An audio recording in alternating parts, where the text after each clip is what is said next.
Hello everyone, welcome to genius IAS. आज हम लोग जानेंगे क्लासिकल लैंग्वेजेस ऑफ इंडिया के बारे में। आप सबको पता है कि इंडिया एक ऐसा कंट्री है जहाँ पे बहुत सारी लैंग्वेजेस बोली जाती हैं। यहाँ पे बोला जाता है कि कदम कदम पे लैंग्वेजेस चेंज होती हैं। तो इंडिया की लैंग्वेजेस में कुछ ऐसी लैंग्वेज है जिनको बोला जाता है कि वो क्लासिकल लैंग्वेज है। तो उनके क्लासिकल होने के पीछे की क्या स्टोरी है, क्यों उनको क्लासिकल लैंग्वेज बोला जाता है, ठीक है, कौन सी मिनिस्ट्री है या कौन सा डिपार्टमेंट है जो उनको क्लासिकल लैंग्वेज का दर्जा देता है, और इंडिया में कितनी क्लासिकल लैंग्वेज हैं, ये सब हम जानेंगे इस लेक्चर में। ठीक है, तो स्टार्ट करते हैं आज का lecture classical languages of India. ठीक है, तो पहले तो हम ये जान लेते हैं कि इंडिया का जो कॉन्स्टिट्यूशन है उसका 8th जो शेड्यूल है। टोटल इंडिया के कॉन्स्टिट्यूशन में 12 शेड्यूल हैं। ओरिजिनली 8 ही शेड्यूल थे, 4 शेड्यूल बाद में अमेंडमेंट के साथ ऐड किए गए। तो जो इंडिया का 8th शेड्यूल है उसके अंदर आर्टिकल 343 से 351 तक आर्टिकल गिवन है, और इन आर्टिकल्स में इंडिया की शेड्यूल लैंग्वेजेस के बारे में लिखा हुआ है। ठीक है, शेड्यूल लैंग्वेजेस में कुछ ऑफिशियल लैंग्वेज भी हैं, लेकिन कोई भी नेशनल लैंग्वेज नहीं है इंडिया की, ये आपको क्लियर होना चाहिए। ठीक है, तो जो 8th शेड्यूल में लैंग्वेजेस मेंशन है, टोटल 22 लैंग्वेज हैं 8th शेड्यूल में इंडिया के। तो 22 लैंग्वेजेस को रिकॉग्नाइज करता है हमारा कॉन्स्टिट्यूशन ऑफ इंडिया। ठीक है, उन 22 लैंग्वेजेस में हिंदी एक ऐसी लैंग्वेज है जो इन 22 लैंग्वेज में इंक्लूड है, और वो ऑफिशियल लैंग्वेज है इंडिया की। इंग्लिश इन 22 लैंग्वेजेस में इंक्लूड नहीं है। ठीक है, देन तो ऑफिशियल लैंग्वेज इंडिया की कौन सी है? जब हम इंडिपेंडेंट हुए तो एक बड़ा क्वेश्चन ये था कि इंडिया की नेशनल लैंग्वेज कौन सी होगी। ठीक है, जब उस पर सहमति नहीं बन पाई कि नेशनल लैंग्वेज कौन सी होगी, क्योंकि नॉर्थ और साउथ में जो द्रविडियन लैंग्वेज है, तेलुगु, तमिल, उनको लेके और हिंदी को लेके काफी कंफ्यूजन की स्थिति थी। तो उस केस में उस टाइम पे क्या सुझाव दिया गया कि इंडिया की ऑफिशियल लैंग्वेज बना दो। तो 2 लैंग्वेज को इंडिया की ऑफिशियल लैंग्वेज बनाया गया। पहली थी हिंदी और दूसरी थी इंग्लिश। इंग्लिश को इनिशियली 15 साल के लिए ही ऑफिशियल लैंग्वेज का दर्जा मिला था।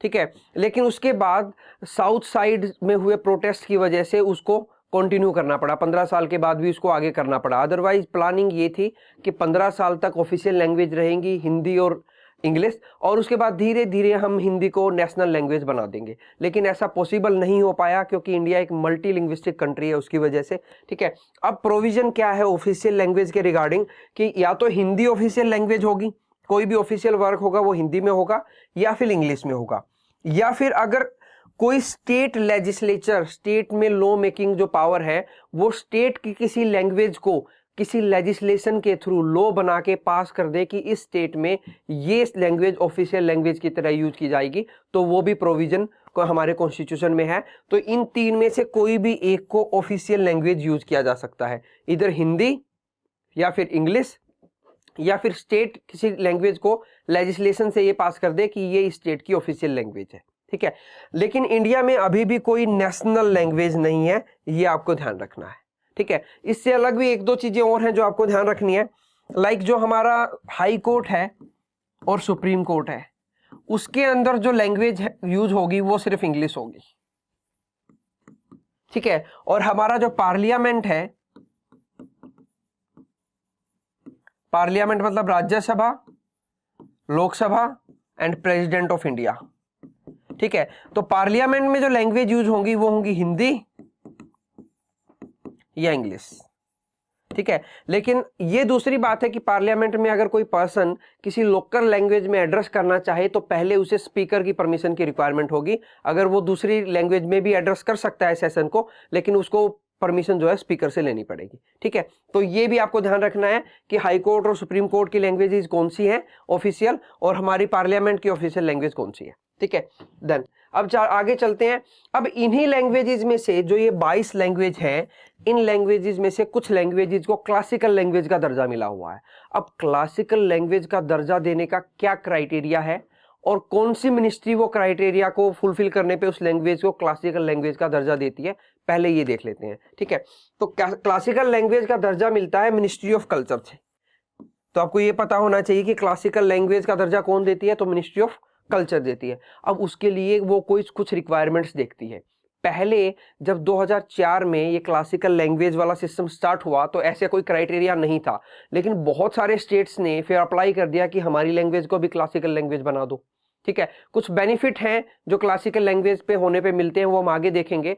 लेकिन फिर 2006 में कुछ क्राइटेरियाज इंट्रोड्यूस किए गए कि ये क्राइटेरिया जो भी लैंग्वेज फिलफिल करेगी सिर्फ उसी को क्लासिकल लैंग्वेज का दर्जा मिलेगा, बाकी किसी लैंग्वेज को क्लासिकल लैंग्वेज का दर्जा नहीं मिलेगा। तो वो क्राइटेरिया हम देख लेते हैं।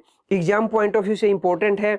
अगर आप यूपीएससी या स्टेट पीएसएस का एग्जाम दे रहे हैं तो वहां पे ये पूछे जा सकते हैं कि कौन कौन से ऐसे क्राइटेरिया हैं जो क्लासिकल लैंग्वेज बनने के लिए फुलफिल करने जरूरी है। तो पहला ऐसा क्राइटेरिया है high antiquity of early text record history over a period of 1500 to 2000 year. तो उसकी जो भी लैंग्वेज को क्लासिकल लैंग्वेज बनाया जाएगा उसकी अपनी एक हिस्ट्री होनी चाहिए, यूनिक हिस्ट्री। अगर हम सही मायने में बोले तो वो हिस्ट्री 1500 से 2000 साल पुरानी होनी चाहिए। पहली चीज तो ये है, ठीक है। दूसरी चीज क्या है, a body of ancient literature या text which is considered as valuable heritage. मतलब उसका जो लिटरेचर है उसकी वैल्यू होनी चाहिए कुछ, ठीक है, ट्रेडिशनल वैल्यूज होनी चाहिए उसकी कुछ, तो उसको क्लासिकल लैंग्वेज का दर्जा दिया जाएगा। Then third, literary tradition be original not borrowed from another speech community. उसका जो लिटरेचर है वो खुद का होना चाहिए, ओरिजिनल होना चाहिए, किसी से बोरोड नहीं होना चाहिए। जैसे हमारा कॉन्स्टिट्यूशन है इंडिया का, वो बोरोड है, अलग अलग जगह से हमने उसको उठाया है, ठीक है। तो ओरिजिनल होनी चाहिए, लैंग्वेज में ओरिजिनलिटी होनी चाहिए, कहीं से बोरोड नहीं होनी चाहिए। ये एक क्राइटेरिया है। देन एक क्राइटेरिया हो रहा है classical language and the literature being distinct from the modern. आज का जो लिटरेचर है उससे अलग होना चाहिए पहले का लिटरेचर उसका, ठीक है। There may also be discontinuity between the classical language and its later form and offshoots. मतलब ऐसा हो सकता है कि कोई लैंग्वेज पहले डेवलप हुई हो काफी साल, फिर बीच में कुछ टाइम तक वो ना रही हो और उसके बाद उसका एक मॉडर्न वर्जन आ गया हो।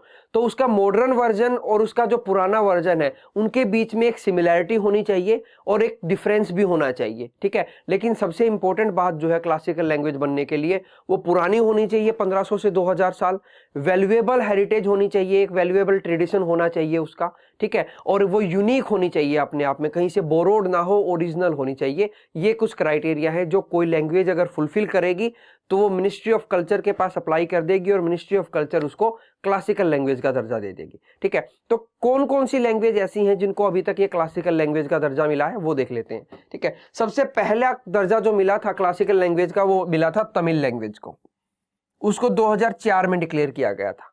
अभी तक टोटल 6 लैंग्वेजेज ऐसी हैं इंडिया की जिनको क्लासिकल लैंग्वेज का दर्जा मिल चुका है, ठीक है। सेकंड लैंग्वेज संस्कृत 2005 में, कन्नड़ा 2008 में, तेलुगु 2008, मलयालम 2013, ओडिया 2014, ठीक है। तो जितनी भी द्रविडियन लैंग्वेज हैं, तमिल, तेलुगु, कन्नड़, मलयालम, चारों की चारों को क्लासिकल लैंग्वेज का दर्जा मिला हुआ है। याद करने में आसानी होगी। जो साउथ की लैंग्वेज है सारी की सारी, जो बिल्कुल साउथ बॉटम साउथ में उनका जो उनको द्रविडियन लैंग्वेज हम बोलते हैं, ठीक है, तो उनको सबको मिला हुआ है। प्लस में संस्कृत और ओडिया 2 को और मिला हुआ है। तो ये 6 की 6 लैंग्वेज आपकी टिप्स पे होनी चाहिए अगर आप कोई एग्जाम के लिए प्रिपेयर कर रहे हैं, और वैसे जनरल नॉलेज के लिए प्रिपेयर कर रहे हैं तो भी आपको पता होना चाहिए कि कौन कौन सी लैंग्वेज जो है वो क्लासिकल लैंग्वेज है, ठीक है। अब ये मैंने आपको पहले ही मेंशन कर दिया कि सारी की सारी क्लासिकल लैंग्वेज 8 शेड्यूल में गिवन है।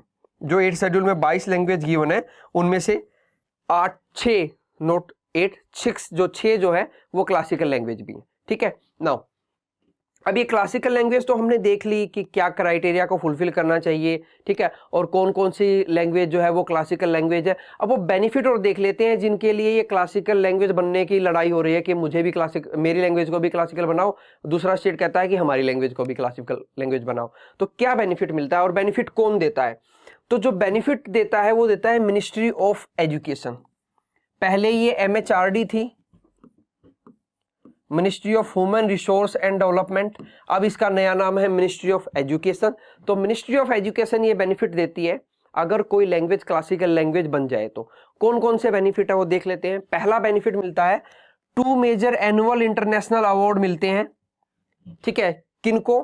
Scholar of eminence in the classical Indian language, उन लैंग्वेज के जो स्कॉलर होते हैं उनको, ठीक है। देन सेकंड क्या होता है, एक centre of excellence for studies बनाया जाता है उस क्लासिकल लैंग्वेज को स्टडी करने के लिए, ठीक है, बाकी के लिए नहीं बनेगा, लेकिन उस बाकी के लिए हो भी सकता है, नहीं भी हो सकता, लेकिन जिसको क्लासिकल लैंग्वेज का दर्जा मिल गया उसके लिए वो सेंटर ऑफ एक्सीलेंस बनाना ही पड़ेगा मिनिस्ट्री ऑफ एजुकेशन को। Then university grant commission, UGC जो है 1956 में बना था ये 1956 में।